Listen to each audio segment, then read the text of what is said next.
Context. Poem. Hope is the Thing with Feathers. Context. Hope is the Thing with Feathers is a poem by American poet Emily Dickinson.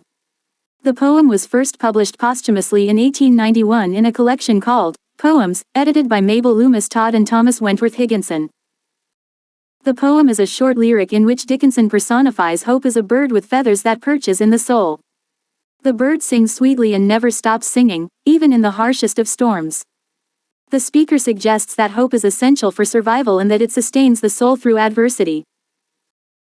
The poem has been interpreted in various ways, with some readers seeing it as a celebration of the power of optimism and others interpreting it as a more nuanced exploration of the complexities of hope. Regardless of interpretation, the poem remains one of Dickinson's most beloved and enduring works. Stanza 01.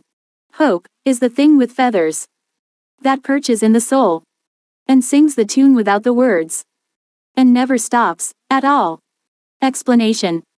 These lines are the opening stanza of Emily Dickinson's poem, Hope is the Thing with Feathers. The stanza sets up the metaphorical conceit of the poem, comparing hope to a bird with feathers that perches in the soul and sings without words. The first line is the most famous and memorable of the poem, and it sets the tone for the entire work. The word, hope, is personified as a living thing with the ability to take flight and perch within a person's soul, suggesting that hope is not just an abstract concept but a tangible presence. The use of the word, feathers, adds to the personification of hope, as feathers are associated with birds and flight. Feathers are also delicate and light, suggesting that hope is not a burden but something that brings lightness and ease to the soul.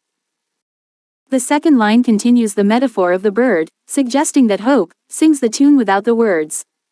This suggests that hope is not something that can be expressed in language or rational thought but is instead a feeling or a sensation. The word, tune, suggests that hope has a rhythm or a melody, which reinforces the idea that it is a tangible presence. The final line of the stanza emphasizes the enduring nature of hope, suggesting that it never stops at all. This reinforces the idea that hope is not just a passing feeling but a constant presence that sustains the soul through difficult time. Stanza 02. And sweetest, in the gale, is heard. And sore must be the storm that could abash the little bird that kept so many warm. Explanation. The first line of the stanza emphasizes the sweetness of hope in the midst of a gale, suggesting that hope can be a source of comfort even in the most difficult and tumultuous times. The word, sweetest, emphasizes the power of hope to provide solace and relief. The second line suggests that the storm must be sore or severe in order to be able to abash or frighten the little bird that symbolizes hope. This suggests that hope is resilient and can withstand even the harshest of storms, which reinforces the idea that it is a powerful and enduring force. The third line emphasizes the importance of the little bird, which kept so many warm. This suggests that hope is not just a personal feeling but can provide comfort and warmth to many people.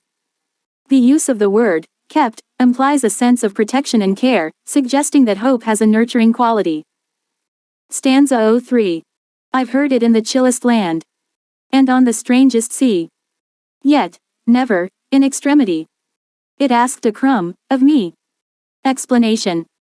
These lines are the third stanza of Emily Dickinson's poem, Hope is the Thing with Feathers. The stanza continues the theme of hope's enduring presence in difficult times and emphasizes its self-sufficiency. The first line suggests that hope can be found even in the coldest and most inhospitable places, which reinforces the idea that it is a constant presence that can be relied upon in all circumstances. The word, heard, suggests that hope is not just an abstract concept but a tangible presence that can be perceived through the senses.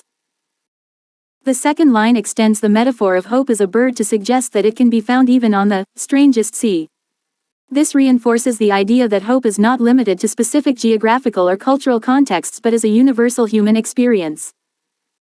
The third line emphasizes the self-sufficiency of hope, suggesting that it never asks for anything in return. The use of the word, extremity, suggests that hope is most valuable in times of great need, and yet it never demands anything of the person who relies on it. This reinforces the idea that hope is a pure and selfless force that provides comfort and sustenance without any expectation of reward. The final line of the stanza emphasizes the contrast between the self-sufficient nature of hope and the demands of the world around it. The fact that hope never asked a crumb, of the speaker suggests that the world can be demanding and selfish, but hope remains constant and steadfast in the face of adversity. Overall, these lines reinforce the central metaphor of hope as a bird with feathers and suggest that it is a powerful and self-sufficient force that provides comfort and sustenance in all circumstances without any expectation of reward.